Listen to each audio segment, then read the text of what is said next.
ಈ 14 ಸೈಟನ್ನು ಕೊಡಬೇಕು ಅಂತ ತೀರ್ಮಾನ ಮಾಡಿದವರಲ್ಲಿ ಇವರು ಒಬ್ಬರು. ಆ ಸಭೆಯಲ್ಲಿ ಯತೀಂದ್ರ MLA ಆಗಿ ಭಾಗಿಯಾಗಿದ್ದರು. ಮೂಡಾ ಹಗರಣದ ಬಗ್ಗೆ ದಿನಕ್ಕೊಂದು ಎಕ್ಸ್ಕ್ಲೂಸಿವ್ ನಮ್ಮಲ್ಲಿ ಸುದ್ದಿ. ರಾಜ್ಯಾದ್ಯಂತ ಸಂಚಲನ. ಸ್ವಜನ ಪಕ್ಷಪಾತ ಎಸಗಿದ್ರ ಡಾಕ್ಟರ್ ಯತೀಂದ್ರ.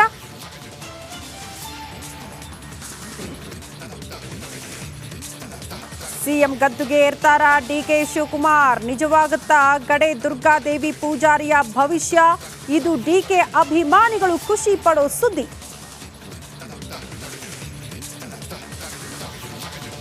ರೇಣುಕಾ ಕೊಲೆ ಕೇಸಲ್ಲಿ ಚಿಕ್ಕಣ್ಣನಿಗೆ ದೊಡ್ಡ ಟೆನ್ಷನ್. ಯಾವುದೇ ಕ್ಷಣದಲ್ಲಾದರೂ ಚಿಕ್ಕಣ್ಣನಿಗೆ ಕಾಕಿ ಬುಲಾವ್. ಪಾರ್ಟಿ ಮಾಡಿ ಪೀಕಲಾಟಕ್ಕೆ ಸಿಲುಕಿದ ಕಾಮಿಡಿ ಸ್ಟಾರ್. ನಡುರಾತ್ರಿ ರಸ್ತೆಯಲ್ಲಿ ಹುಡುಗಿ ಜೊತೆ ಎಣ್ಣೆ ಪಾರ್ಟಿ. ಪ್ರಶ್ನೆ ಮಾಡಿದ ಪೊಲೀಸರೊಂದಿಗೆ ಕಿರಿಕ್. ಕಾಕಿ ಧಮ್ಕಿ ಹಾಕಿದವನಿಗೆ ಕಾನೂನಿನ ಪಾಠ.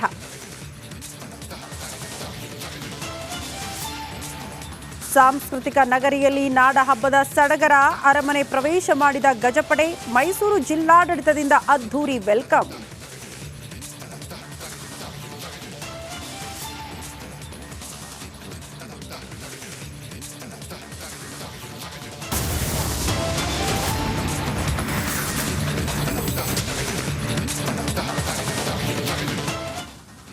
ನಮಸ್ಕಾರ, ನೀವು ನೋಡ್ತಾ ಇದ್ದೀರಾ ರಿಪಬ್ಲಿಕ್ ಕನ್ನಡ.